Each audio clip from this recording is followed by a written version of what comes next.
कि सिंपल आप लोगों को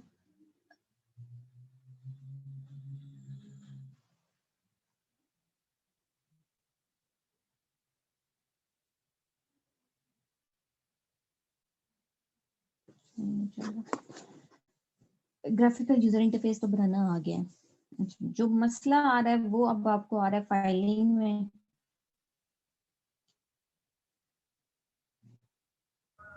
यस मैम।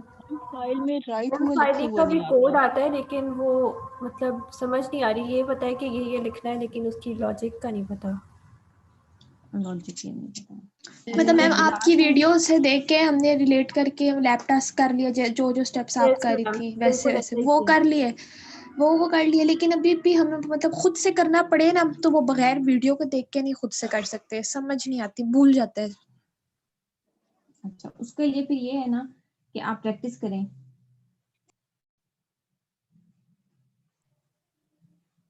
मैम फाइल बन जाती है लेकिन अंदर लिखा हुआ नहीं आता।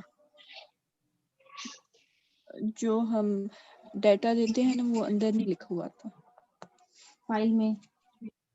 यस मैम, फाइल मैम बन जाती है। मैम एक और चीज, आपने जो मेथड करवाया था वो वाला तो एरे लिस्ट वाला था, तो जो मैम हाजरा ने करवाया वो और तरह का, वो इंस्टेंस बना के तो उसको फिर कंस्ट्रक्टर में भी कॉल करना इस तरह करके। वो थोड़ा सा ना आपके मेथड में और उनके मेथड में कंफ्यूजन हो रही है कि कौन सा वाला हम यूज करें या कौन सा किस पर्पस के लिए यूज हो रहा है। मैम आई थिंक लेकिन आपके वाला आसान था, वो जरा छोटा पड़ रहा जी था। मैम, आपके वाला ज्यादा आसान था। वो जो इंस्टेंस बना के करना था वो थोड़ा सा ना कंफ्यूजिंग सा था, तो उसका मुझे नहीं पता, समझ नहीं आ रही। वो काइंडली एक्सप्लेन करें डिफरेंस क्या है दोनों में। बिल्कुल, आज मैं उसी को करने वाली हूँ। पहले जो मैंने आप लोगों को करवाया था वो जस्ट आप लोगों को एक गो थ्रू देने के लिए। फाइलिंग ना, जैसे मैंने आपको लास्ट टाइम शायद ये बात की भी थी कि हम जो फाइलिंग करते हैं वो सिर्फ एक तरीके से नहीं होती है। सो मेनी वेज के हम, अगर आप देखें भी नेट पे आपको डिफरेंट वेज मिलेंगे। कोई स्कैनर यूज कर रहा होगा, कोई आपका बफर रीडर राइटर ही यूज कर रहा होगा, कोई आपका सीरियलाइजेशन यूज कर रहा होगा, कोई डिफरेंट वे में आपको फाइलिंग दिखाएगा राइट करके फाइल के अंदर और रीड करके। तो मल्टीपल मेथड्स हैं, मल्टीपल वेज हैं जो हम यूज करते हैं for writing to the file in Java. ठीक है, उसमें मैंने एक तरीका आपको दिखाया था विच वाज सिंपल, कि हम एरे लिस्ट के साथ और बफर रीडर और राइटर के साथ कैसे हम फाइलिंग कर सकते हैं और कैसे हम उसके अंदर ऐड कर सकते हैं, राइट टू फाइल कर सकते हैं, और अगर हम रीड करना हो तो फिर हम रीड कैसे करेंगे। ठीक है, अब उसी चीज को थोड़ा सा एनहांस करने के लिए, या आप देखें हर चीज का कोई ना कोई प्रॉस और कॉन्स हर चीज के होते ही हैं। ठीक है, तो जो वो चीज थी उसमें हमें ये करना पड़ रहा था कि हमें अपनी फाइल मैनेजर की ऑब्जेक्ट बना के फिर उसके मेथड्स को गेट करना पड़ रहा था, और फिर हम उसके मेथड्स को कॉल कर देते हैं, उसको हम फिर यूज कर देते हैं। तो उस चीज को भी हमने ओवरकम किया यूजिंग अनदर मेथड जो आप लोगों ने क्लास में किया, और वो जो हम करते हैं दैट इज सिंगलटन। अब सिंगलटन क्या बुलाया? सिंगलटन एक हमारे पास डिजाइन पैटर्न है जो यूज होता है इन अ कोडिंग और इन जावा, और उसमें ये होता है कि हम अपनी जो क्लास का इंस्टेंस है वो हम एक टाइम क्रिएट करते हैं, और उसको हमें बार बार इंस्टेंशिएट नहीं करना पड़ता, और विदाउट उसका इंस्टेंस बनाए हम उसको डायरेक्ट यूज कर सकते हैं। ठीक है, अब वो चीज उसमें राइट टू फाइल और रीड जो था मेथड बिल्कुल सेम था, लेकिन थोड़ा सा जो उसके दरमियान डिफरेंस आया वो ये आया कि हम पहले, जैसे मैंने आपको सिर्फ उसके अंदर राइट टू फाइल और रीड और राइट के मेथड लिखवाए और कुछ नहीं लिखवाया। ठीक है, लेकिन अब हमने क्या किया, हमने उसकी पूरी एक स्टैटिक क्लास बनाई, उसके अंदर हमने उसका कंस्ट्रक्टर बनाया, कंस्ट्रक्टर के अंदर हमने उसकी चीज़ों को राइट डाउन करके और उसको फिर वहीं पे उनको कॉल करके, और जस्ट हम जब अपने कोड में आए या GUI में आए तो हमने वहाँ पे उस क्लास का इंस्टेंस नहीं बनाया, बल्कि हमने डायरेक्ट उस क्लास के साथ ही उसके मेथड्स को कॉल कर दिया। डिफरेंस वहां पे आ रहा है, बाकी चीजें सेम है। आज हम फिर उसको दोबारा से देखते हैं, दोबारा हम पढ़ते हैं कि फाइलिंग मैम एक बार सबमिट का एक्शन लिस्ट बता दें आपने कैसे किया कोड उसका। अच्छा, सबमिट का एक्शन लिस्ट भी मैं बता देती हूँ। तो अब क्या होना है कि अब हम दोबारा पहले फाइलिंग को समझते हैं कि हम अब फाइलिंग कैसे करेंगे। ठीक है, और फिर हम इसको लिंक करेंगे विद और GUI के साथ हम कैसे लिंक करेंगे। ठीक है, पहले तो ये, उससे पहले जो लास्ट चीज मैंने आप लोगों को जो लास्ट में टास्क दिया हुआ था उसमें मैंने आप लोगों को जो फ्रेम किया हुआ था उसमें 2 चीजें यूज हो रही थी, चेक बॉक्स यूज हो रहा था और रेडियो बटन यूज हो रहा था। तो काफी सारे बच्चों ने उस चीज को अच्छे से कर लिया और उनको ये चीज समझ आ गई थी कि अगर फॉर इंस्टेंस ये दोनों रेडियो बटन मैंने यूज किए हैं तो इन दोनों को एट अ टाइम सेलेक्ट नहीं किया जा सकता, इनमें से कोई एक एट अ टाइम सेलेक्ट होगा। ठीक है, तो वो फंक्शनैलिटी परफॉर्म करने के लिए हमने इनको क्या किया था, सेट सिलेक्ट का मेथड यूज किया था। अच्छा, और मैम इज सिलेक्टेड भी यूज किया है। अच्छा, yes ma'am, sorry, is selected था। इसमें जो इस सिलेक्ट हम यूज करते हैं फॉर गेटिंग द वैल्यू कि कौन सा इनमें से सिलेक्ट हुआ है, हमने वो लेना है ना। अगर मेल सिलेक्ट किया हुआ है तो हमने मेल वैल्यू रखनी है, अगर फीमेल सिलेक्ट हुआ है तो हमने फीमेल रखनी है। मैं इस वक्त ये पूछ रही हूँ कि मेरा मकसद ये है कि ये दोनों जो हैं इनमें से एक एट अ टाइम सिलेक्ट हो, मैम ठीक हम है, ग्रुप दोनों कर देंगे सिलेक्ट ना हो बटन का। सके। मैम बटन जी, ग्रुप। तो उसके लिए हम बटन ग्रुप यूज करते हैं। अगर आप यहाँ पे राइट साइड पे देखो तो ये बटन ग्रुप का ऑप्शन आ रहा है, नजर आ रहा है सबको? Yes ma'am. Yes ma'am. हम क्या करेंगे, हम जस्ट इसको उठाएंगे, ठीक है, और यहाँ पे मैंने इसको प्लेस कर दिया। ठीक है, जब मैंने इसको प्लेस कर दिया अब मैंने एक बटन ग्रुप इसके ऊपर ऐड किया। मैं चाहूँ तो यहाँ से जाके इसका नाम चेंज कर दूं, राइट क्लिक करके, जैसे भी प्रॉपर्टीज में जाके, या चेंज वेरिएबल नेम करके, ठीक है, लेकिन मैं ऐसे नहीं करी। मैंने क्या करना है, मैंने इन दोनों को ग्रुप करना है, और ग्रुप करने का मकसद क्या है मेरा, कि इन दोनों में से एट अ टाइम एक वैल्यू सिलेक्ट हो सके, दोनों वैल्यू सिलेक्ट ना हो। ठीक है, ये क्यों कर रहे हैं, क्यों हम अपना यूजर इंटरफेस जो है वो फ्रेंडली बनाना चाह रहे हैं। अब अगर किसी यूजर ने आके गलती से दोनों सेलेक्ट कर दिए तो फिर हम क्या जाएंगे, हम क्या वैल्यू जेंडर में रखेंगे?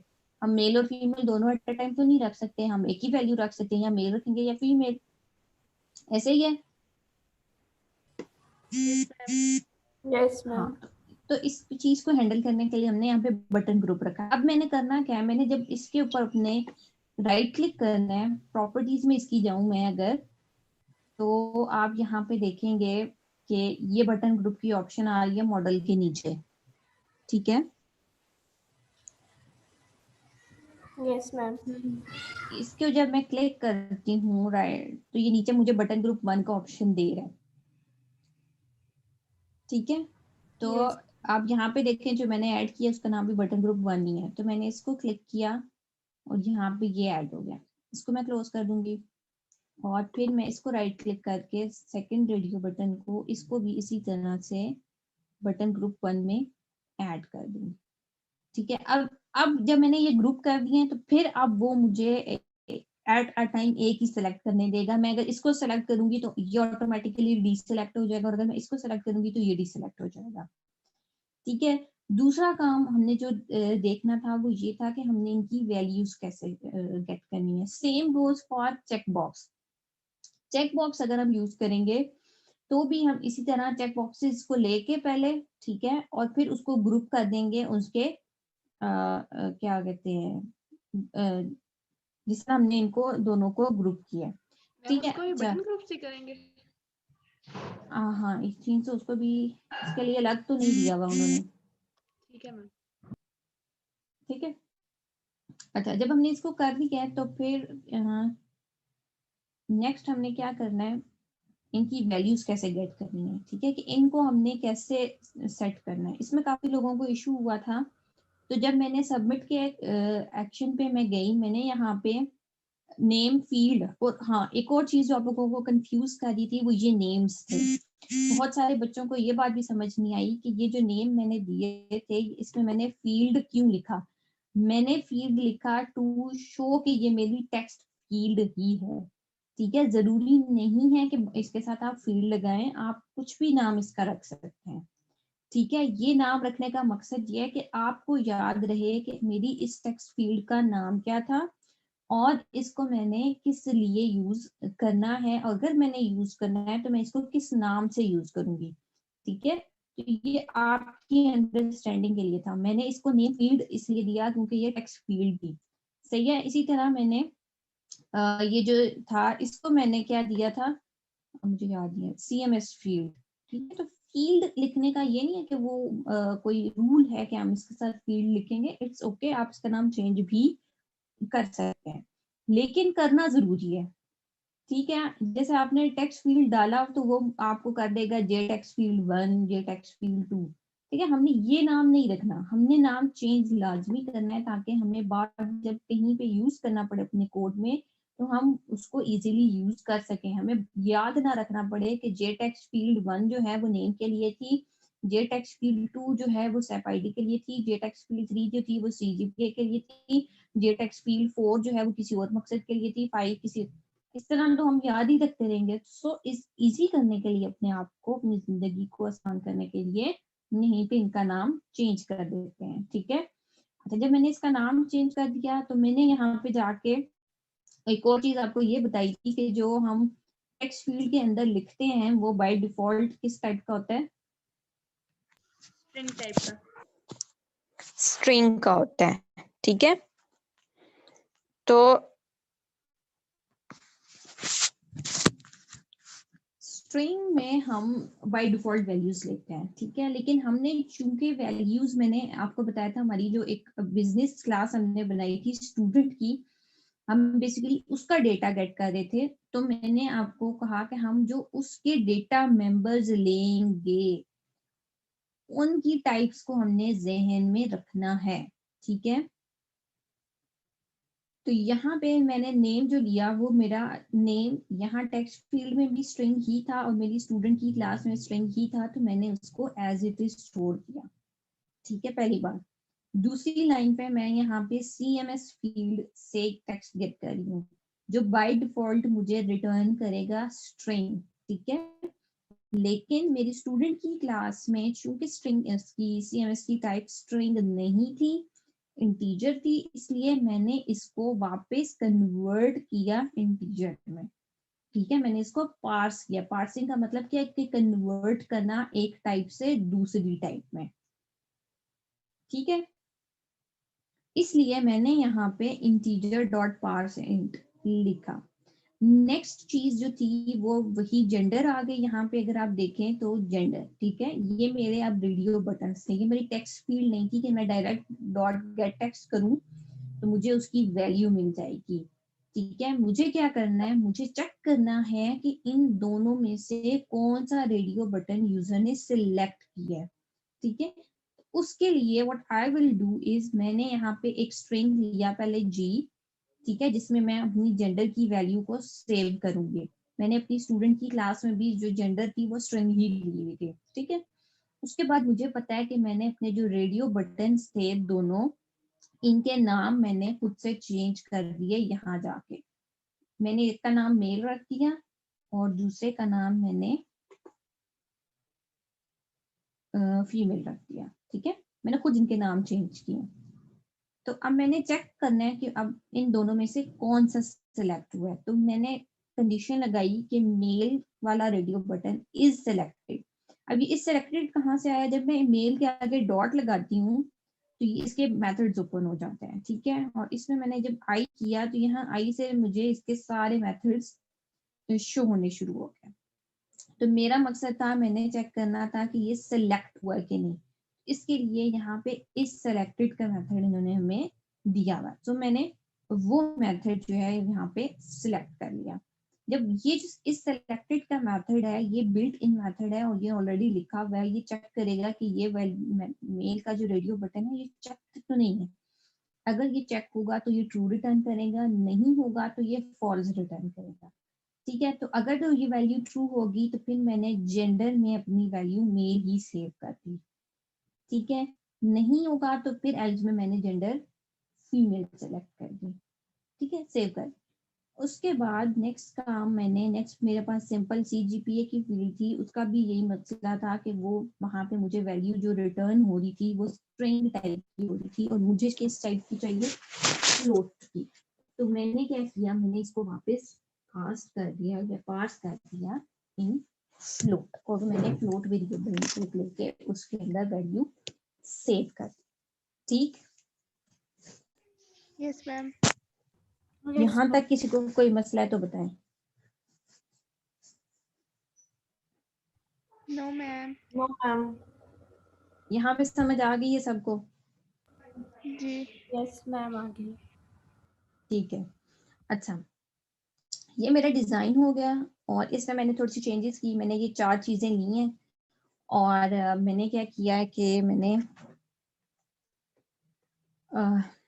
ये जो स्टूडेंट की क्लास थी उसमें भी मैंने चीजें ऐड कर दी, ठीक है, और इसके अलावा मैंने अपने फ्रेम के ऊपर भी ऐड कर दी। नेक्स्ट अब मैंने ये करना है कि मैंने GUI तो बना ली है और इसके बाद अब मैंने जी मैम जब ये इस सिलेक्टेड का मैं लगाती हूँ तो यहाँ पे एरर आ जाता है। एरर आ जाता है? क्या एरर आ जाता है? आप कैसे लगाती हैं?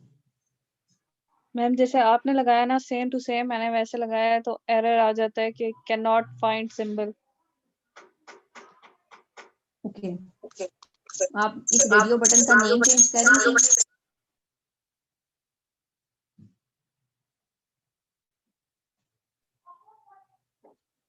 जी आपने इसका नेम चेंज किया था यहाँ से? Yes ma'am. ठीक है, दोनों का? Yes ma'am. और उसके बाद आपने सोर्स में जाके ऐड या सबमिट के एक्शन में ये काम किया है? Yes ma'am. सेम? सेम। तो फिर उसने क्यों एरर दिया है? कुछ और गलत किया हुआ होगा आपने, कुछ ना कुछ मिस्टेक की हुई होगी ना।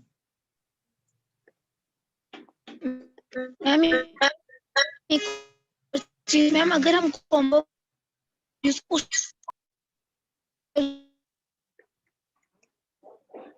जो भी बच्चा बोल रहा है मुझे आवाज नहीं आ रही इनकी। मैम हम सिलेक्टेड की जगह मैच्ड का भी कर सकते हैं ना, और ऑप्शन भी आ रहे हो साथ। और इस सिलेक्टेड का मतलब ये कि यूजर को हाथ से सिलेक्ट कर रहा होता है ना रेडियो बटन से ऑप्शन। मैम वैसे इसलिए भी इस मैंने किया था सिलेक्टेड तो वो सही हो गया था। अच्छा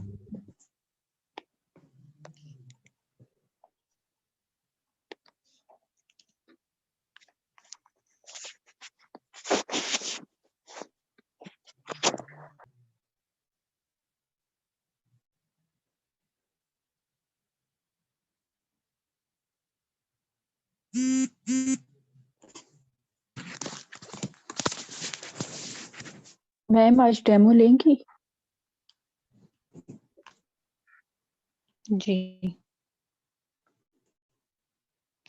मैम हमारी और कितनी लैब्स रहती हैं? जितने आपके लेक्चर्स रहते हैं उतनी लैब्स रहती हैं। मैम ये लास्ट लेक्चर नहीं है GUI का? नहीं, मैम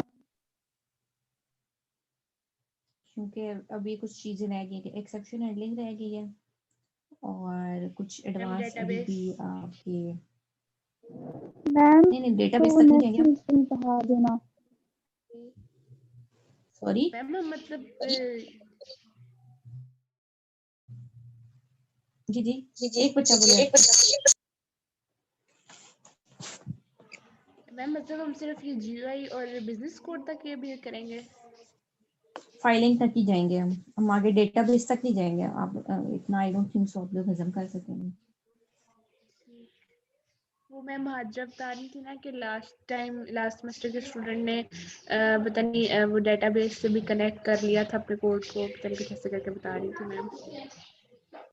वो हाँ वो इतना मुश्किल नहीं है, that not that much difficult, लेकिन लेवल टू लेवल वो कहते हैं स्टूडेंट टू स्टूडेंट डिफरेंट होती है चीज। वो उन्होंने कहा था अगर आप लोग कर सकते हो तो कर लेना, उसकी फिर बोनस मार्क्स मिलेंगे प्रोजेक्ट में।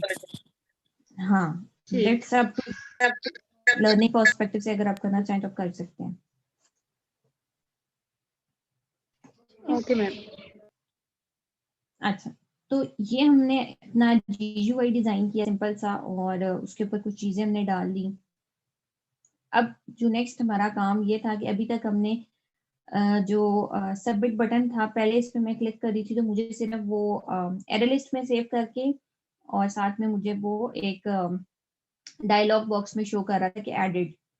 ठीक है, अब मैं ये चाह रही हूँ कि जब मेरा ये शो का बटन, सबमिट का बटन क्लिक हो तो ये मेरा एरे लिस्ट में तो सेव करे कि ना करे, लेकिन मुझे फाइल एक क्रिएट करे, उसके अंदर डेटा सेव करके दे। ठीक है, मेरा मकसद अब ये है। तो उसके लिए मैं क्या करूंगी कि मुझे जो डेटा सेव करना है उसके लिए एक हैंडलर क्लास बनानी पड़ेगी। ठीक है, जिसके अंदर मैं अपना फाइलिंग का कोड लिखूं और वो क्लास मुझे हेल्प आउट करेगी कि मैं अपना जो डेटा है वो फाइल के अंदर सेव कर सकूं। ठीक है जी मैम। अच्छा, लास्ट टाइम जो हमने फाइलिंग देखी थी वो अगर आप हमने सिंपल देखी थी और मैंने उसको आपको GUI के साथ नहीं करवाया था। ठीक, तो हमने सिंपल एक मैंने आपको क्लास बनवाई, उसका डेटा मैंने फाइल में राइट करवाया। अब हम ग्राफिकल यूजर इंटरफेस के साथ फाइलिंग को देखेंगे और हमारे साथ बिजनेस क्लास भी हमारी इन्वॉल्व है। बिजनेस क्लास कौन सी है? हमारी स्टूडेंट की, और इसको फाइलिंग में सेव करने के लिए मैंने इसके साथ क्लास बनाई स्टूडेंट हैंडलर की। ठीक है, कैसे बनाई? मैंने सिंपल इसी को राइट क्लिक करके न्यू जावा क्लास और उसका नाम मैंने दे दिया स्टूडेंट हैंडलर। ठीक है, बिल्कुल ऐसे ही जैसे हमने सिंपल जब हमने किया था फाइलिंग वाला, तो उसमें मैंने बुक मैनेजर की क्लास बनाई थी। ठीक है, अब ये जो स्टूडेंट हैंडलर की क्लास है, इसका मकसद क्या है? ये मकसद ये है कि ये हमारा जो डेटा है वो इधर ग्राफिकल यूजर इंटरफेस से लेगी और उसको बैक एंड पे सेव करेगी इन सम फाइल। ठीक है, ये हमारी एक तरह से यूजर इंटरफेस और जो हमारी बिजनेस क्लास है उसको लिंक कर रही है, उसके दरमियान में मौजूद है ये। ठीक है, अब ये क्लास क्या है और इसके अंदर क्या कुछ है? मैंने मैम पहले सबमिट का एक्शन बता दें।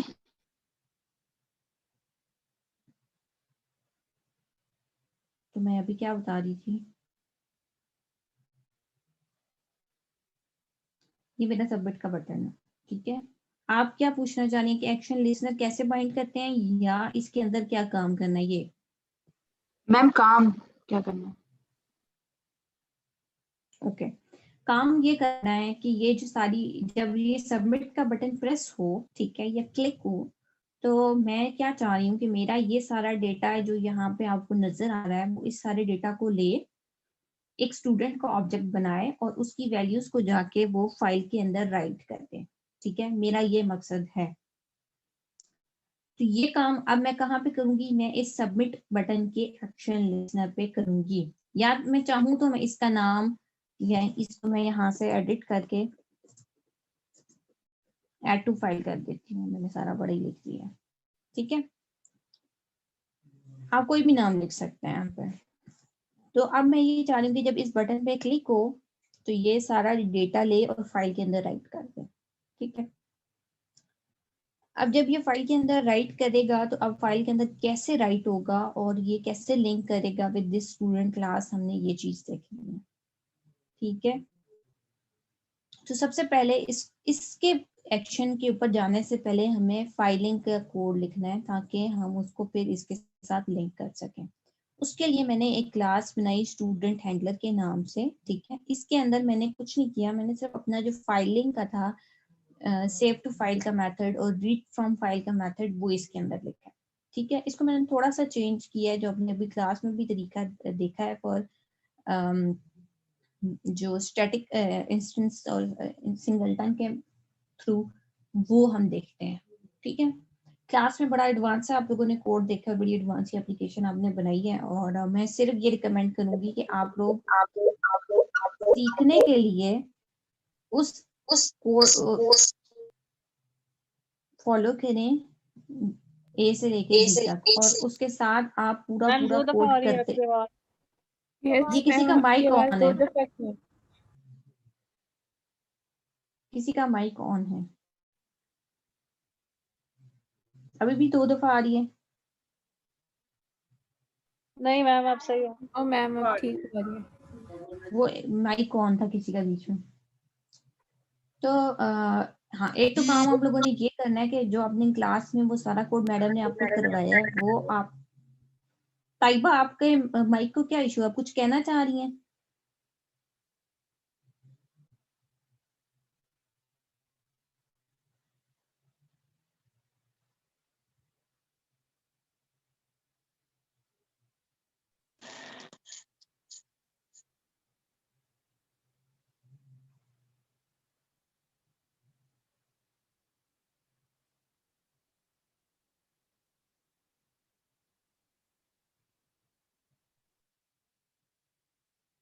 जी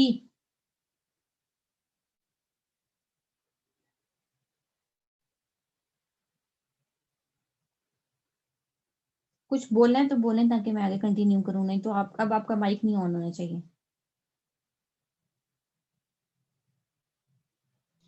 नो मैम, आप कंटिन्यू करें प्लीज। उनका माइक अभी भी ऑन है।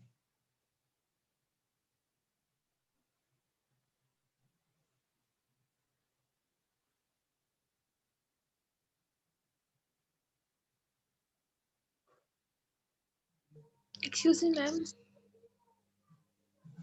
जी मैम वो जो मैम हाजरा ने जिस क्लास में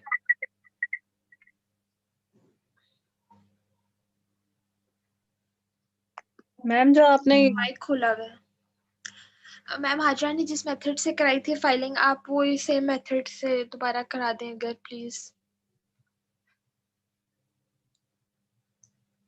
मैं वही करवाने की कोशिश में हूँ, अगर मुझे ये करने दें तो।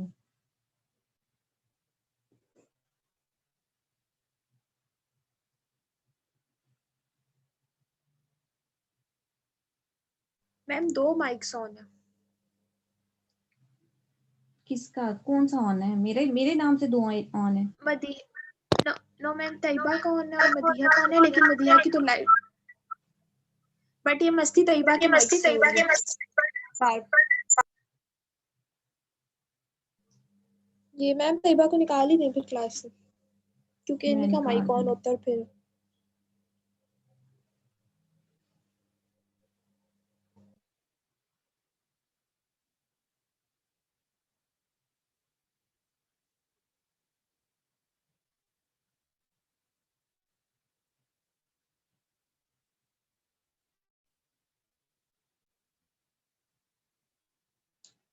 चल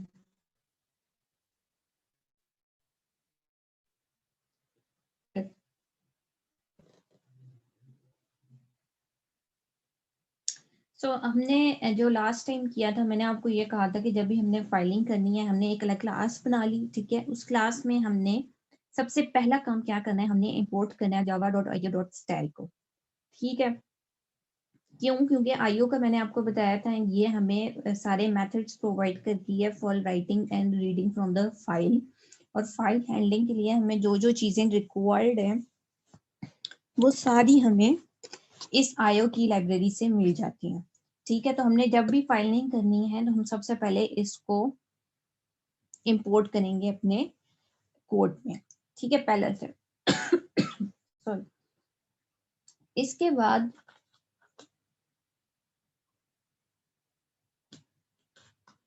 अगर आपको याद हो तो लास्ट टाइम मैंने क्या किया था, मैंने जब राइट और रीड का फाइल मेथड्स लिखे थे तो मैंने उसी के अंदर आपके बफर रीडर और राइटर के ऑब्जेक्ट्स बनवाए थे, ठीक है। उसी काम को हमने यहाँ पे क्या किया है, मैंने जस्ट उन तीनों चीजों को यहाँ पे ऊपर लिस्ट डाउन कर दिया है। हमें क्या चाहिए, हमें एक फाइल चाहिए, ठीक है, फाइल का ऑब्जेक्ट चाहिए, हमें एक बफर राइटर चाहिए और एक हमें बफर रीडर चाहिए। ये हमें क्यों चाहिए? क्योंकि हमने फाइल के अंदर रीड और राइट करना है, ठीक है। और फाइल का ऑब्जेक्ट बनाने का मकसद क्या है कि ये फाइल बेसिकली हमें हेल्प करेगी हमारी फाइल क्रिएट करने में, ठीक है। तो मैंने इसका नाम स्टूडेंट फाइल इसलिए लिख दिया क्योंकि मैंने स्टूडेंट का डेटा सेव करना था तो इसलिए मैंने इसको स्टूडेंट फाइल का ऑब्जेक्ट ही कहा है। साथ ही मैंने बफर रीडर और राइटर के ऑब्जेक्ट्स बना दिए हैं, ठीक है। अब मैंने क्या करना है, मैंने जो उसमें भी काम किया था वो ये किया था कि पहले मैंने आपको बताया था कि हम जो ये बफर रीडर और राइटर यूज करते हैं ये हम यूज करते हैं for writing to the file, ठीक है। और जो हम बात कर रहे थे कि ये हम फिर ये न्यू फाइल राइटर और न्यू फाइल रीडर ये काम क्यों कर रहे हैं, तो इसका मैंने आपको ये बताया था कि जो ये बफर रीडर और राइटर हैं ये डायरेक्टली आपकी फाइल के साथ फाइल में राइट नहीं कर सकते, ठीक है। फॉर एग्जाम्पल ये हमारी फाइल है, ठीक है, जिसके अंदर हमने कुछ राइट करना है और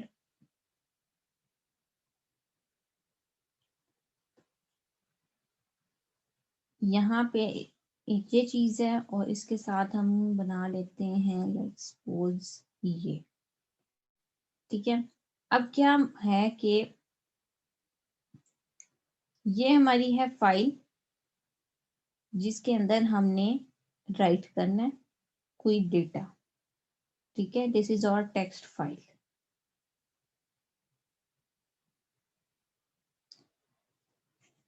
और ये है हमारा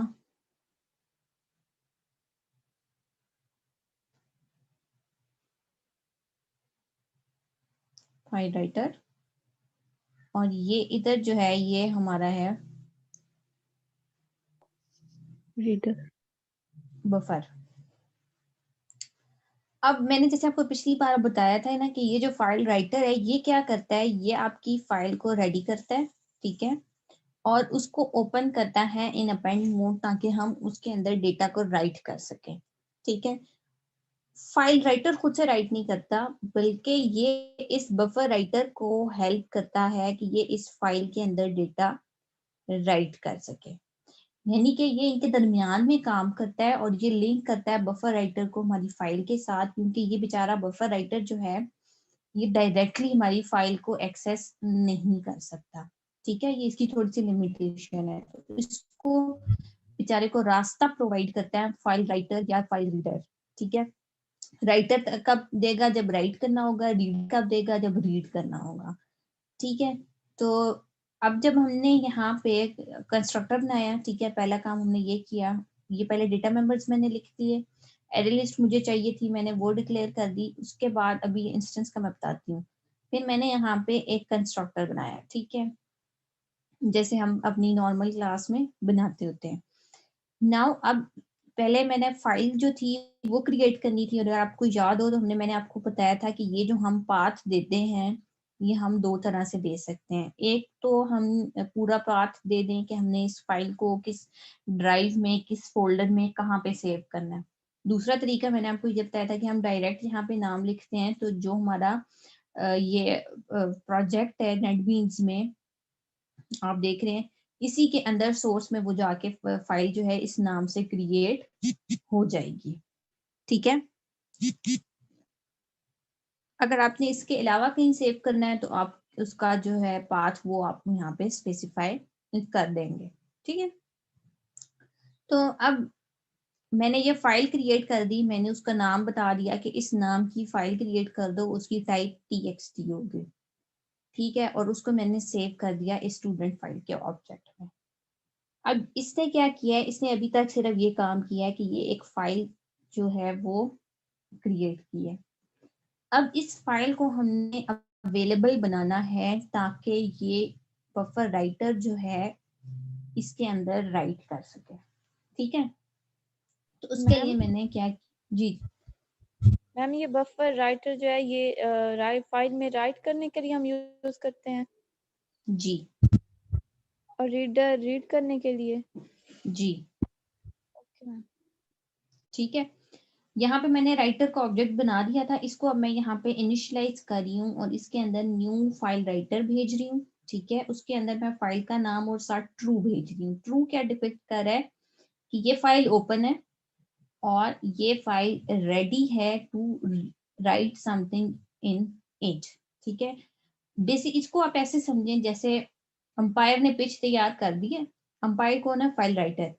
इसको मैं कह रही हूँ कि ये फाइल है, इस फाइल को पकड़ो, इसको ओपन क्रिएट करो, पहले क्रिएट करके फिर इसको ओपन करके रख दो, क्योंकि बफर राइटर आ रहा है उसने इसके ऊपर राइट करना है, ठीक है। तो अब हमारी पेज तैयार हो गई है, अब हमने इसके ऊपर राइट करना है। तो राइट अब हम किसके साथ करेंगे, बफर राइटर के साथ। सो बफर राइटर जो है वो हमने इनिशियलाइज कर दिया, उसको हमने फाइल भी बता दी और उसको हमने बता दिया कि फाइल ओपन है, ट्रू है, और इसको अब तुम इसके अंदर राइट कर सकते हो।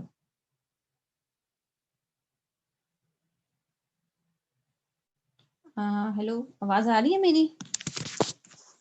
यस मैम आ रही है। स्क्रीन भी शो हो रही है आप लोगों को? यस मैम हो रही है। ओके ठीक हो गया। अच्छा, तो यहाँ पे हमने ये काम कर लिया, हमने राइटन के लिए अपनी फाइल जो है वो तैयार कर ली है और अब हमारी ये फाइल जो है वो रेडी है to write something in it. एक और चीज जो यहाँ पे थी वो ये थी ट्राई और कैच। ये मैंने आपको बताया था कि हम जब भी कोड लिखते हैं हमारे, हम सेफ रहने के लिए हम क्या करते हैं कि हम उसमें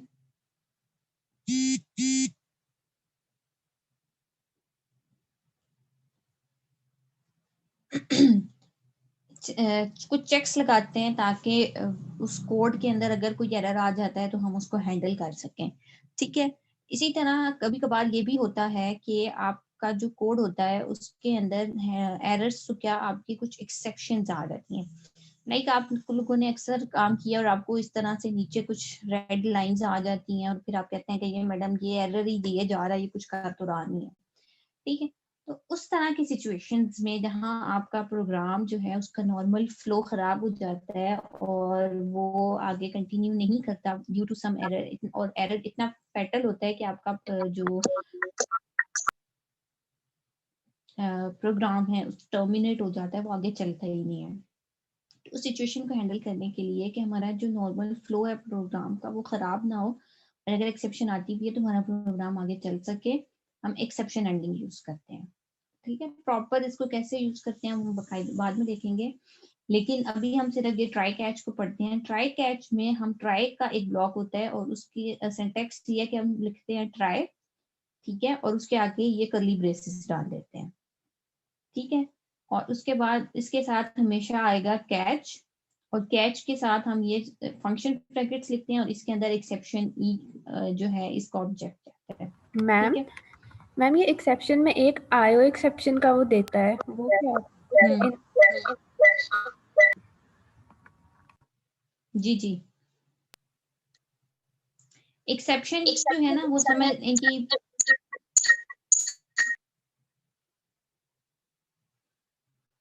मेरी आवाज आप लोगों को ऐसे आ रही है? Yes ma'am. Yes ma'am. किसी का माइक ऑन है? Yes ma'am. नहीं, आप निशा आपको मेरी आवाज कैसे आ रही है? इसी तरह डिस्टॉर्शन के साथ आ रही है या नॉर्मल आ रही है? यस मैम, डबल आ रही है, डबल। अभी भी? मैम बीच में किसी का माइक ऑन होता है ना तब डबल आती है। अभी भी एक बच्ची का माइक ऑन हुआ था तब डबल आई है। फिर उसका मैम माइक बंद आपके किया। माइक से ठीक आवाज आ रही है, जब कोई और माइक किसी का ओपन होता है तब डिस्ट्रैक्शन के साथ आती है। हाँ, मैं ये कंफर्म करूँ कि मेरी आ ऐसी रही है आपके माइक से ठीक आ रही है? नो मैम, आपकी ठीक आ रही है। ये जब किसी का माइक ऑन होता है और वो लैपटॉप से और डबल जगह से ऑन करता है और फिर इसलिए ऐसी आवाज आती है। अच्छा, या मैम नेट डिस्कनेक्ट हो जाता है। नो मैम, जो नेट डिस्कनेक्ट होते हैं दोबारा ऐड होते हैं तो वो इस वजह से भी अक्सर माइक ऑन हो जाते हैं, इसलिए आपको डबल आवाज आ रही है। और हमें भी उसके लिए ना सेटिंग्स में ऑप्शन होता है कि म्यूट व्हेन स्टार्टिंग मीटिंग या ज्वाइनिंग मीटिंग, वो आप सेटिंग्स में उसकी जाके ना जूम की सेटिंग्स मैम इधर मोर में जाके ये हैं। मोर लिखा हुआ है ना नीचे, इस पे मोर पे क्लिक करके ऑडियो डिस्कनेक्ट कर दें एक जगह से।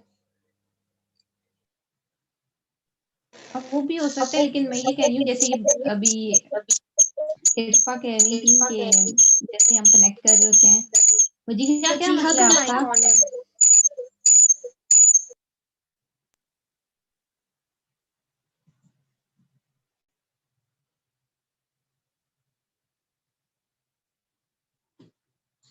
हाँ, तो जो इरफा बात कर रही थी कि वो हम कनेक्ट कर रहे होते हैं तो हमारा माइक ऑन होता है और वो आवाज आना शुरू हो जाती है, उसका हाल ये बता रही हूँ कि जब आप जूम ओपन करते हैं, आपने मीटिंग ज्वाइन नहीं की होती, तो आप जैसे अगर मैं दिखाऊं, शो हो रहे है स्क्रीन? यस मैम, हो रही है।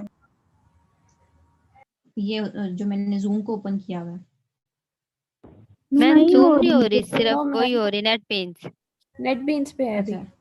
नेट बीन्स पे एक मिनट रुको, मैं शेयर करती हूँ।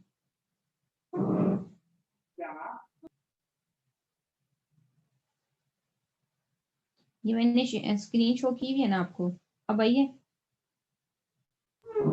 नो मैम, आई थिंक ये डाउन ही करता है नेट बीन्स उसको शेयर करना, वो सॉरी जूम नहीं, फाइल अलाउ करता है शेयर करना। अभी आपको मेरी मतलब क्या स्क्रीन शो हो रही है? मैम नेट बीन्स आ रहा है मैम। ये अच्छा, स्क्रीन मुझे अनशेयर कीजिए ना, फिर शायद शो हो जाए। नहीं, वो मैंने की है, शेयर की है मैंने दूसरी।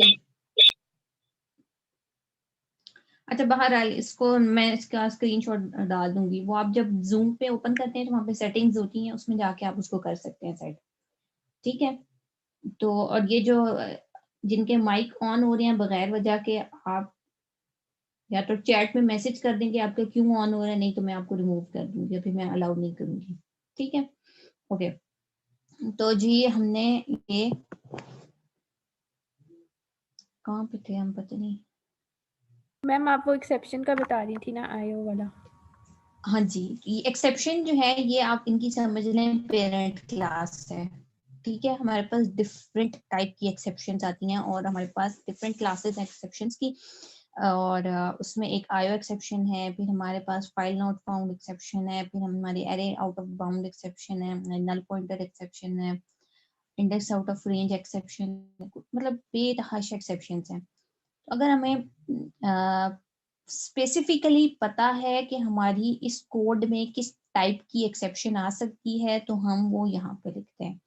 यहाँ पे आप चाहें तो आईओ एक्सेप्शन लिख दें। क्यों? क्योंकि अभी हम यूज जो कर रहे हैं वो फाइलिंग कर रहे हैं और फाइलिंग में जो एक्सेप्शन आती है वो बेसिकली इन्हीं में से आती है। ठीक है, तो मैम समझ हम नहीं यहाँ आ पे रही है। क्या समझ नहीं आ रही? एक्सेप्शन क्या है? Yes ma'am.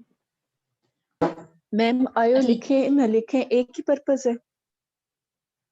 वो मैं आपको यही बता रही हूँ कि अगर तो आपको पता है स्पेसिफिकली कि आपकी एक्सेप्शंस जो हैं वो किस तरह की आ सकती हैं, ठीक है, तो हम यहाँ पे वो स्पेसिफिक एक्सेप्शन लेते हैं। लेकिन अगर आपको नहीं पता तो जस्ट आप ये जो एक्सेप्शन है ना, ये समझ लें इनकी जेनेरिक टाइप है। जेनेरिक डेटा टाइप जब पेरेंट क्लास होती है ना, ये वो है। ठीक है, तो हमने एक्सेप्शन ई लिख दिया। मुझे नहीं पता कि कौन सी एक्सेप्शन आएगी, लेकिन जो भी एक्सेप्शन आएगी वो ये प्रिंट स्टैक ट्रेस जो है इसको चेक भी कर लेगा और इसको ट्रेस भी कर लेगा कि कहाँ पे, किस लाइन पे, किस जगह पे, किस वजह से एरर आया। ठीक है, क्या एक्सेप्शन आई है। ठीक है, ओके मैम। तो ट्राई लिखना है, ट्राई के साथ आगे ये दो करली ब्रेसेस लगेंगी और साथ में कैच का ब्लॉक आएगा। कैच में हम एक्सेप्शन का ऑब्जेक्ट पास करेंगे और इसकी ब्रेसेस के अंदर हमने अपना, यहाँ पे वैसे तो हम अपना एक्सेप्शन हैंडलिंग कोड लिखते हैं कि अगर एक्सेप्शन आ गई तो हम क्या करना चाहते हैं, लेकिन अभी इस केस में हम ज्यादा उसकी डेप्थ में नहीं जा रहे, तो हम जस्ट प्रिंट स्टैक ट्रेस का मेथड कॉल कर रहे हैं जो कि ट्रेस करेगा कि आपकी एक्सेप्शन कहाँ भी। ये जो भी सारा नीचे आया हुआ है ये इसी वजह से आया हुआ है कि ये मेथड कॉल हुआ है। ये मुझे ट्रेस करके बताएगा कि किस लाइन पे कहाँ पे जाके आपका एक्सेप्शन अकर हुई है। ठीक है, ये मैंने अपने अभी कंस्ट्रक्टर के अंदर ये सारा काम किया है। ठीक है, अच्छा इसके बाद जो एक चीज और, हम जब सिंगलटन की बात कर रहे हैं उसमें हम, यस मैम, ये जो सिंगलटन है एक ये मेथड है मैम, एक सिंगलटन का मेथड है और एक नॉर्मल है, मतलब दो हैं।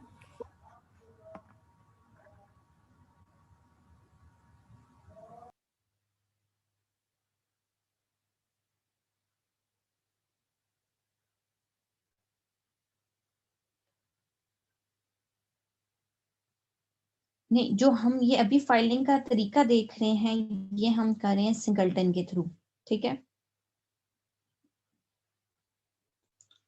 किसके थ्रू और मैम? ये मैम तो ये दो है, सिंगलटन, मतलब एक नॉर्मल जो पहले किया था वो और एक सिंगलटन। हाँ हाँ, ये वो तो ये मैम इसलिए हम कैसे यूज पता करें, चलता है कौन सा यूज करें? यूज करने का अब आपने ये वाला यूज करना है। ठीक है मैम। ठीक है, आप लोगों ने यूज यही वाला करना है जो अभी आपको कराया है, जो क्लास में भी आपने किया है, जो आप लैब में भी देख रहे हो। अब हमने ये यूज करना है। इसका मकसद ये है कि ये हमें हेल्प करेगा ऑब्जेक्ट नहीं बनाना, हमें जस्ट इसके डायरेक्ट क्लास रेफरेंस के साथ ही आपका जो मेथड है उसको कॉल कर लेना है और जो उसके साथ फंक्शनलिटी हमने परफॉर्म करनी है हम वो कर लेंगे। ठीक है, अब ये जो सिंगलटन है ये क्या कर रहा है यहाँ पे आप देख रहे हैं, इसी के नाम का हमने एक इंस्टेंस क्रिएट किया हुआ है, ठीक है, और मैम ये स्टैटिक है। सिंगलटन है क्या? ये मैंने आपको पहले शुरू में बताया, ये एक प्रोग्रामिंग कॉन्सेप्ट है, ठीक है, कंस्ट्रक्ट है जो हम यूज करते हैं। और सिंगलटन जो बेसिकली आप आगे जाके पढ़ेंगे भी सॉफ्टवेयर कंस्ट्रक्शन में डिजाइन पैटर्न, उसमें भी ये यूज होगा। ये एक डिजाइन पैटर्न है जो यूज करते हैं जहाँ पे हम चाहते हैं कि हमारी क्लास का एक ही ऑब्जेक्ट बने और बाकी सब उसी को रेफर करें, बार बार नया ऑब्जेक्ट ना बने, ठीक है। और जो ये स्टैटिक वेरिएबल है, अगर आपको याद हो जब हमने स्टैटिक पढ़ा था तो मैंने आपको कहा था कि स्टैटिक वो चीज होती है जिसका मेमोरी स्टैटिक हो जाती है। मेमोरी स्टैटिक होने का मतलब ये है कि फर्स्ट टाइम जब इस क्लास को या इस वेरिएबल का ऑब्जेक्ट बनेगा तो मेमोरी के अंदर इसके लिए प्लॉट रिजर्व हो जाएगा और वहां पे हम उसके साथ एक और स्टैंप लगा देंगे स्टैटिक की। जब उसके साथ वहां पे स्टैटिक की स्टैंप लग जाएगी तो वो उसको क्या कर देगा, स्टैटिक कर देगा, और नेक्स्ट टाइम जब भी हम उसी वेरिएबल को दोबारा यूज करें या उसी ऑब्जेक्ट को दोबारा यूज करने लगेंगे, बनाने लगेंगे, तो वो नया ऑब्जेक्ट नहीं क्रिएट करेगा इन द मेमोरी, बल्कि वो जो पहले से प्लॉट रिजर्व हुआ है वो उसी को रेफर कर लेगा। तो मैम ये जो स्टूडेंट हैंडलर हमारी क्लास का नाम है, आप मतलब इसी को हमने वो किया है सिंगलटन। ये जो सारा मेथड यूज हो रहा है ना, ये सिंगलटन के थ्रू यूज हो रहा है। ये जो हमने प्राइवेट कंस्ट्रक्टर बनाया उसके अंदर हमने ये उसी के नाम का एक इंस्टेंस क्रिएट किया है, ठीक है, और इंस्टेंस क्रिएट कर हमने यहाँ पे एक मेथड लिखा है जिसके अंदर हम चेक कर रहे हैं कि अगर तो इंस्टेंस जो है वो नल है, इसका मतलब है कि इंस्टेंस अभी क्रिएट ही नहीं हुआ तो आप नया इंस्टेंस क्रिएट कर दें, ठीक है। अगर तो नल नहीं होगा तो फिर इसका मतलब है कि इंस्टेंस ऑलरेडी क्रिएटेड है, इसलिए अब नया इंस्टेंस क्रिएट नहीं होना चाहिए, जो पहले वाला है वही रिटर्न होगा, ठीक है। जो बात मैंने अगर अभी आपको की आप उसके साथ रिलेट कर रहे हो कि मैंने कहा कि जब पहली दफा इसका ऑब्जेक्ट बनेगा तो मेमोरी में एक ब्लॉक रिजर्व हो जाएगा इसके नाम से, क्यों, क्योंकि तब ये इंस्टेंस नल था, ठीक है, नल था, इसका मतलब है ये इंस्टेंस क्रिएट नहीं हुआ था, तो उसने मेमोरी में जाके नया इंस्टेंस क्रिएट कर दिया, वो ब्लॉक वहां पे रिजर्व हो गया, उसके साथ स्टैटिक का जो आपकी आवाज कट रही है दरमियान में। मैम ठीक आ रही है, मैम ठीक आ रही है। आ रही है, हमें उसका नेट इशू है शायद। अच्छा, तो आपकी आवाज कट रही है।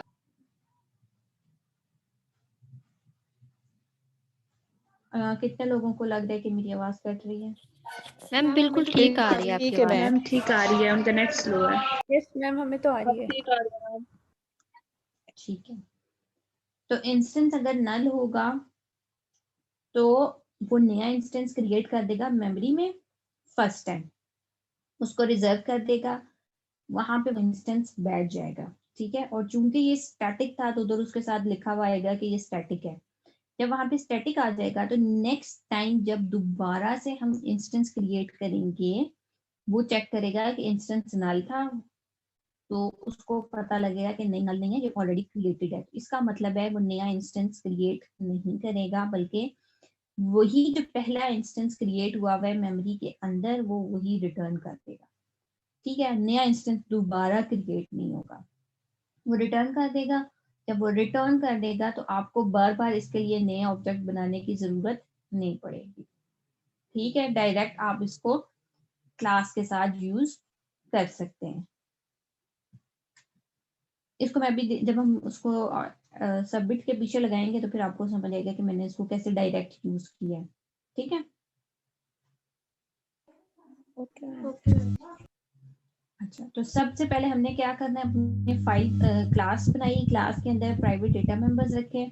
प्राइवेट डेटा मेंबर रखने के बाद हमने एक प्राइवेट इसी क्लास के नाम का ऑब्जेक्ट बना लिया, ठीक है। फिर हमने कंस्ट्रक्टर बनाया, कंस्ट्रक्टर के अंदर हमने फाइल क्रिएट की, रीडर और राइटर के मेथड्स जो हैं वो ऑब्जेक्ट्स हैं उनको इनिशियलाइज किया है। और इसके बाद हम अब नेक्स्ट क्या काम कर रहे हैं, हम एक मेथड लिख रहे हैं गेट इंस्टेंस का, जो कि चेक कर रहा है कि इंस्टेंस जो हमने ऊपर अभी यहाँ पे डिक्लेयर किया है अगर तो ये नल है, इसका मतलब है कि इंस्टेंस अभी क्रिएट नहीं हुआ तो वो उसको कह रहा है कि नया इंस्टेंस क्रिएट कर दूं, ठीक है। और अगर वो नल नहीं होगा तो जो इंस्टेंस पहले क्रिएट हुआ हुआ है वही रिटर्न हो जाएगा। ठीक है, उसके बाद हमने जो काम करना है वो ये करना है। मैम जी मैम वो लाइबा और वजिया कह रही हैं उनको ऐड कर दी प्लीज। अब मुझे क्या पता कि वो कौन है और पहले कौन था, मैंने उनको इसीलिए वेटिंग में रखा है। उनको कहीं अपने नाम के आगे अपने सैप आईडी लिखें तो फिर मैं उनको करती हूँ। Okay ma'am. ठीक है, तो अब हमने जो काम करना है वो ये नेक्स्ट काम ये है कि हमने राइट टू फाइल करना है और हमने रीड फ्रॉम फाइल करना है। ठीक है, ये मोर और लेस वैसे ही है जैसे हम पहले कर चुके हैं। सेव टू फाइल का मेथड मैंने लिखा और इसके अंदर मैंने स्टूडेंट टाइप का ऑब्जेक्ट पास कर दिया क्योंकि मैंने स्टूडेंट का ही डेटा जाके फाइल के अंदर राइट करना। ठीक, अच्छा, अब इसको में भी जब भी हम फाइल राइटिंग का कोई कोड करते हैं या फाइलिंग के लिए तो हम कोशिश यही करते हैं कि हम उसको ट्राई कैच के अंदर ही रखें ताकि वो जो अगर कोई एक्सेप्शन वगैरह आए तो वो उसको बता दे कि यहाँ पे एक्सेप्शन आई। ठीक है, उसके बाद राइटर को ऑब्जेक्ट में ऊपर बनाई थी, पिच हमने पूरी तैयार कर ली थी, हमारी फाइल ओपन थी, अपेंड मोड में थी, उसके अंदर जो भी हम राइट करना चाहें वो राइट कर सकते हैं। सो अब हमने क्या करना है, बफर राइटर के थ्रू हम राइट करते हैं। सो राइटर का ऑब्जेक्ट मैंने बनाया हुआ था, राइटर जब मैंने डॉट किया तो उसने मुझे ये राइट का बिल्ट इन मेथड दिया, मैंने वो कॉल किया, वो कॉल करके मैंने एस डॉट गेट CMS किया। CMS कर लें, सैप आईडी, जो भी आपके मेथड्स आपने स्टूडेंट की क्लास में यूज किए हुए हैं आप वो कॉल कर दें। ठीक है, यस मैम। अच्छा, जब ये हो जाएगा तो अच्छा, दूसरा काम ये है कि या तो आप ये न्यू लाइन करें। न्यू लाइन से क्या होगा कि वो आपकी राइट करने के बाद नेक्स्ट लाइन पे चला जाएगा। ठीक है, हम चाहते हैं कि नीट एंड क्लीन आए, हर लाइन के ऊपर कुछ एक डेटा लिखा हुआ हो, ये नहीं है कि एक ही लाइन के अंदर सारी खिचड़ी बनी हुई है। सो हम उसको नेक्स्ट लाइन पे ले गए। आप न्यू लाइन कर दें या \n डाल दें, दोनों एक ही काम करता है। ठीक है, इसी तरह मैंने उसका नेम लिख दिया, जेंडर लिख दिए, CGPA लिख दिए, सारी चीजें लिखी और उसके बाद मैंने उसको फ्लश कर दिया। ये फ्लश का मैंने लास्ट टाइम भी बताया था। फ्लश क्या करेगा, फ्लश उसको बताएगा कि अब मैंने एक दफा फाइल के अंदर राइट करना था, फ्लश का मेथड कॉल करेगा तो वो अपनी फाइल के अंदर जो चेंजेस हुई हैं उनको सेव करना शुरू कर देगा और फाइल को जो है वो क्लोज कर देगा। ठीक है मैम, इसको इसके आगे मतलब फिर आपने क्लोज क्यों नहीं?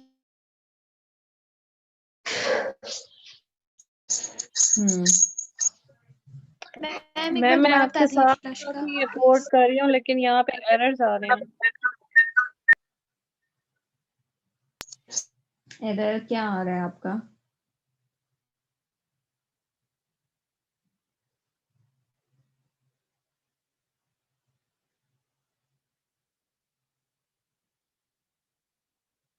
जी हेलो मैम ये फ्लश वाला दोबारा बता दें एक बार। मैम वो आता है unreported exception, IO exception declared to be throw. कहाँ आपने ऊपर IO का पैकेज इंपोर्ट किया है? Yes ma'am. तो फिर वो क्यों एरर दे रहे हैं? मैम आप एक दफा मैम ये ताइबा आई थिंक कुछ कहना चाह रही है। I think Taiba.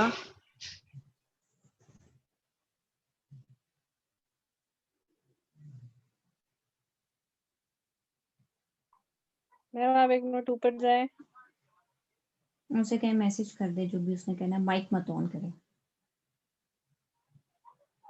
ये काम आपने किया? नहीं ये काम नहीं किया। करें।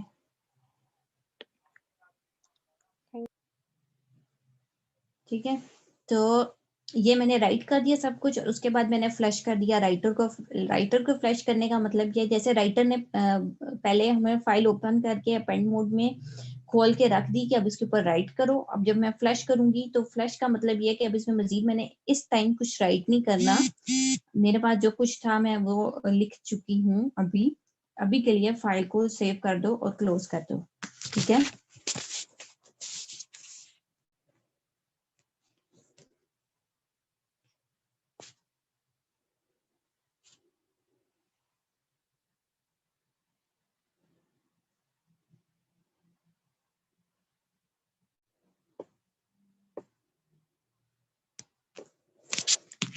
ठीक है, hello. Yes ma'am. Yes ma'am. Okay, yes ma'am.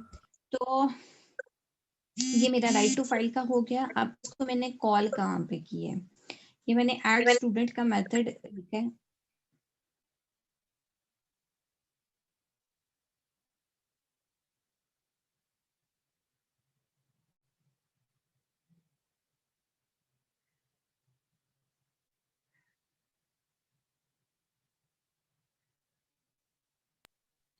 Ma'am फिर भी एरर आ रहा है।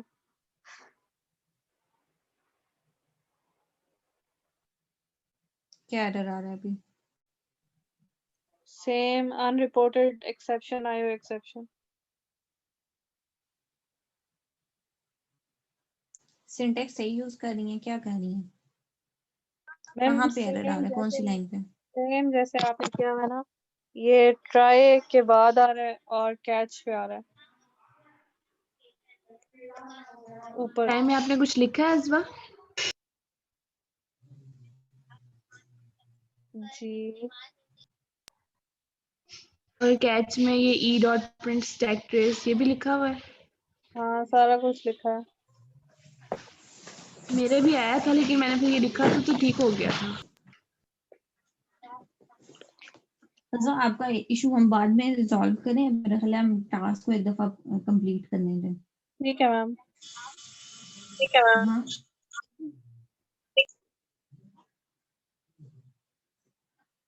अच्छा।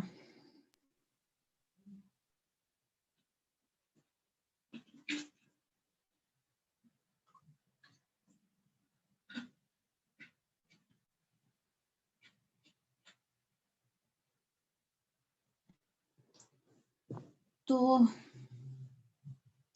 अब यहाँ पे हम दो काम कर सकते हैं। एक तो मैं ये जो सेव टू फाइल का मेथड है ये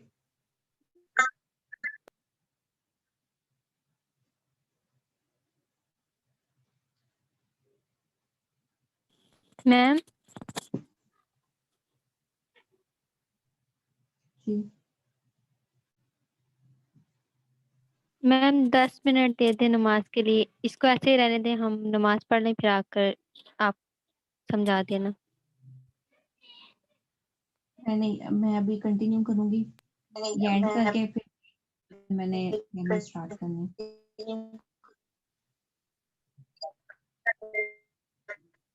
मैम पहले तो इस तरह आवाज नहीं आती थी डबल। मैम ये आपकी क्लास में होता और किसी क्लास में नहीं हो रहा था। Yes ma'am. मैम आप डिस्कनेक्ट करके देखिए ना आपका जो दूसरा है अकाउंट।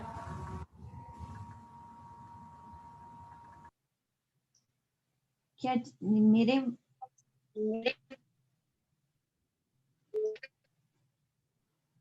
मैम आप एक का ऑडियो डिस्कनेक्ट कर देना जो आप जिसका माइक यूज नहीं कर रही।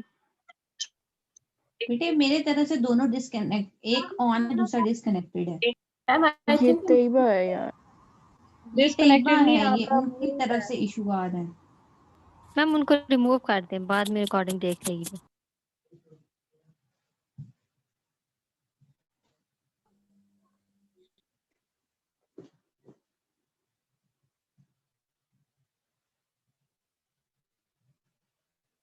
स्टार्टिंग से समझा दूं। अच्छा, तो अब दो तरीके, एक तो ये कि मैं ये सेव टू फाइल का मेथड जिस तरह मैंने रीड का मेथड अपने इधर कंस्ट्रक्टर के अंदर कॉल किया हुआ है मैं वो कर लूँ, ठीक है। अगर तो मैंने एरे लिस्ट वगैरह यूज नहीं करनी, क्योंकि मैंने वो करनी थी तो मैंने यहाँ पे अपनी एरे लिस्ट के अंदर पहले ऐड किया और फिर सेव टू फाइल का मेथड कॉल कर दिया, ठीक है। ना भी करें तो हम डायरेक्ट इसको उधर सेव टू फाइल का मेथड जो है वो यहीं पे कॉल कर लेते हैं, ठीक है। अच्छा, इसके बाद जो रीड का मेथड था, रीड का मेथड भी क्या कर रहा है आपका कि इसने सबसे पहले एक रीडर का ऑब्जेक्ट हम यूज करते हैं रीड के लिए, ठीक है, हमने ऊपर बनाया था और उसमें मैंने रीडर डॉट रीड लाइन करके जो भी वैल्यू थी वो इस स्ट्रिंग के अंदर सेव कर लिया। अब मैं आपको ये भी बता दूं कि फाइल के अंदर जो भी राइट होगा वो किसकी फॉर्म में होगा, स्ट्रिंग की फॉर्म में होगा, ठीक है। But ever you right in the file is goes into string की फॉर्म। तो अब हम क्या करेंगे, हमने ये रीडर टी में मैंने पहली लाइन जो फाइल की थी वो रीड करके सेव कर ली। अगर तो वो नल नहीं होगा तो हम उसको आगे मूव करवाते रहेंगे, अगर नल हो जाएगा तो फिर ब्रेक करेंगे। ब्रेक का मतलब ये है कि जब तक फाइल के अंदर नल नहीं आ जाता तब तक ये लूप जो है वो आपका चलेगा। पहली लाइन चूंकि मैंने टी के अंदर सेव कर ली थी तो उसको मैंने एज इट इज ही रहने दिया। नेक्स्ट लाइन पे चूंकि मैंने अपना CMS सेव किया हुआ था या SAP ID सेव की हुई थी तो वो मुझे पता है कि वो स्ट्रिंग की फॉर्म में सेव हुआ है, लेकिन मेरी क्लास जो थी उसमें वो इंटीजर की फॉर्म में था, तो इसलिए मैंने इसको वापस कन्वर्ट किया। नेक्स्ट मैंने जेंडर रखा हुआ था और फिर मैंने क्या रखा हुआ था, जेंडर था और क्या था, GPA था मैम शायद, CGPA था मैम। हाँ GPA था। तो ये 4 चीजें होनी चाहिए, तो मैंने यहाँ पे ज्यादा क्यों लिखी हुई है,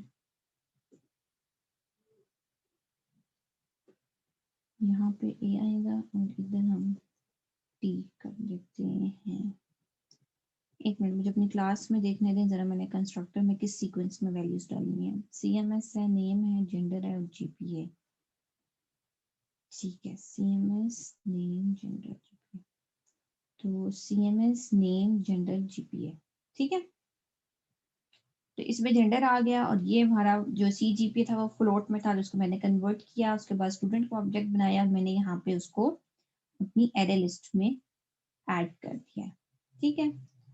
अब जब ये एरे लिस्ट में ऐड हो गया तो बाकी ट्राई कैच का ब्लॉक वैसे ही था। फिर एक मैंने मेथड लिख दिया एरे लिस्ट को गेट करने के लिए, और ये मेरी इस तरीके से जो फाइलिंग की क्लास थी वो मैंने कंप्लीट कर ली।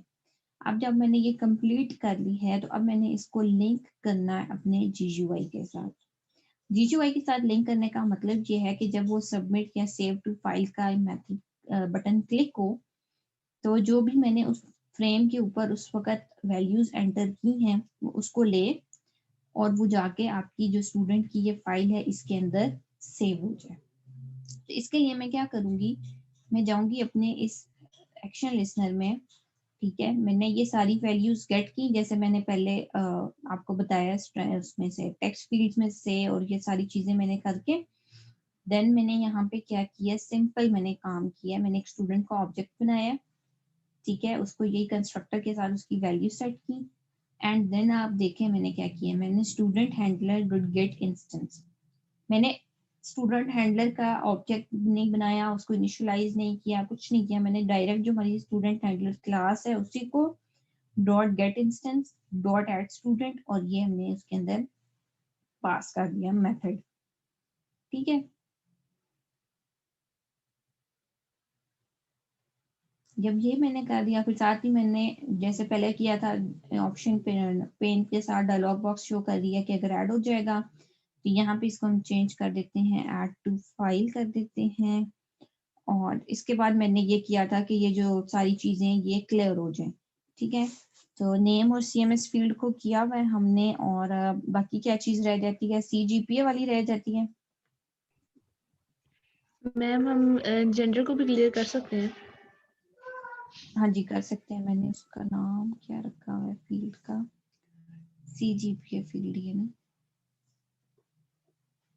मैं वो भी करके दिखाती हूँ, मिनट रुके, डॉट सेट टेक्स्ट करें,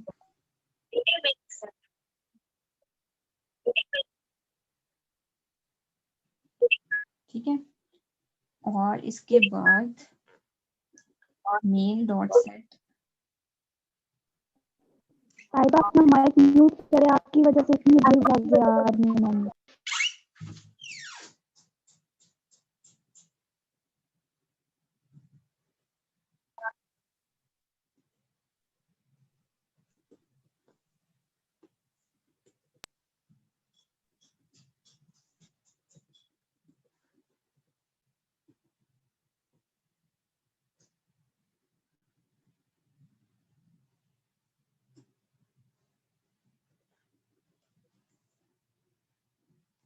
ठीक है, तो ये इनको मैंने पहले हमने इस सेलेक्ट का मेथड यूज किया था, अब मैं सेट सेलेक्ट का कर रही हूँ, मैंने इनको फॉल्स कर दी है। ठीक है, तो ये मैंने यहाँ पे अपना वो कॉल किया मेथड, उसके अंदर वैल्यूज पास की और ये मेरा इसी के अंदर मैंने सेव टू फाइल का मेथड और कॉल किया हुआ था, तो वो भी कॉल हो जाएगा। ठीक है, उसके बाद नेक्स्ट काम मैंने करना था वो ये मैंने करना था कि जब ये शो के बटन पे क्लिक हो तो वैल्यूज जो हैं वो फाइल में से रीड हो और it should display in text area. पहले मैंने कहा मैं इधर ही इसी फ्रेम के ऊपर ये जो मैंने टेक्स्ट एरिया डाला हुआ है इसके ऊपर करवा दूं, लेकिन फिर मैंने कहा मैं आपको ये भी बताऊं कि अगर हमने नेक्स्ट फ्रेम के ऊपर करवाना है तो हम उसके ऊपर कैसे करवाएंगे। मैम जी रिमशा को ऐड कर दें। कर दिया मैंने ऐड।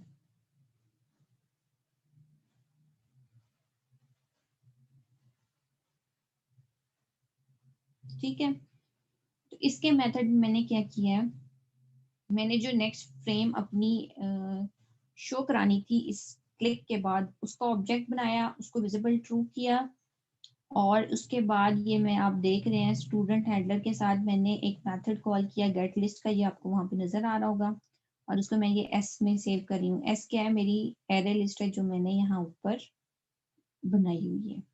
ठीक है, स्टूडेंट टाइप की ही एरे लिस्ट है, इसके अंदर सेव किया और चूंकि मैंने नेक्स्ट पे लेके जाना था तो मैंने ये नेक्स्ट फ्रेम का एक मेथड मैंने वहां पे लिखा है और उसको मैंने यहाँ पे कॉल कर दिया। अगर मैं दिखाऊं सेकंड फ्रेम ये, ठीक है, इसके अंदर ये मैंने एक मेथड लिखा है, इस फ्रेम के ऊपर कुछ भी नहीं है, सिर्फ एक ये टेक्स्ट एरिया है। ठीक है, और इसके अंदर मैंने ये एरिया के अंदर वही एरे लिस्ट को पास किया है, उसको लूप लगाया और उसके अंदर वैल्यूज को मैं अपेंड करती जा रही हूँ। ठीक है, तो अब जब मैं इसको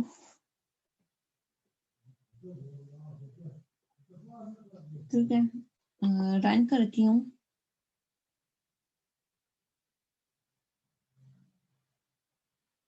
ये रन हो गया, मैं इसमें वैल्यूज डालती हूँ और ऐड टू फाइल। क्या आया है, नंबर फॉर्मेट एक्सेप्शन। अच्छा, मैंने वही कुछ गलती की है स्ट्रिंग वाली। लेट मी सी कि ये नेक्स्ट पे जाके मुझे दिखा रहा है कि नहीं। ओके, ये देखें यहाँ पे जेंडर मेल आ रही है, लेकिन इसने मुझे वैल्यूज दे दी हैं।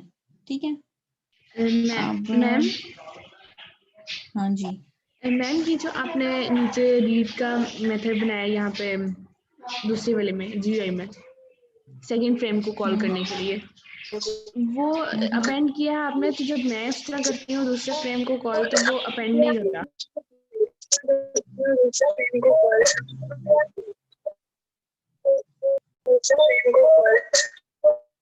मैम प्लीज तैयबा को रिमूव कर दें।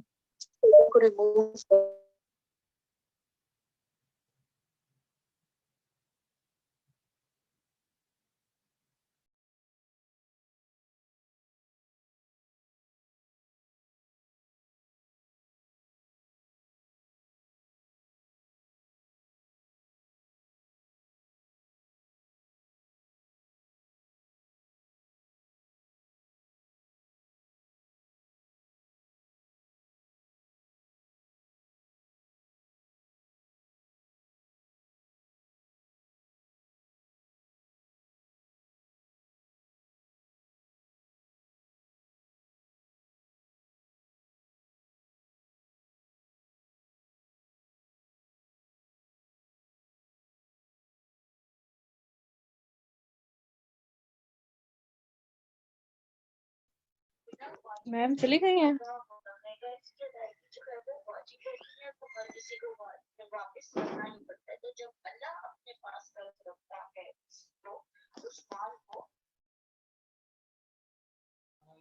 नहीं मैम है।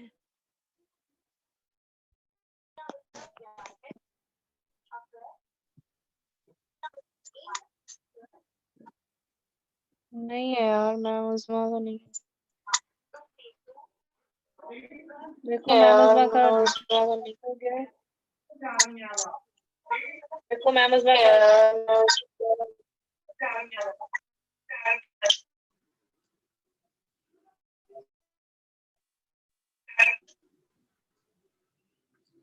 तैयबा कहना क्या चाहती हो, बोलो, एक बार बोल दो फिर लीव कर दो, रिकॉर्डिंग देख लेना। मैं लिखना अगर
यार देखो मैम अपना माउस तो यूज कर रही हैं लेकिन हमें उनकी आवाज नहीं आ रही।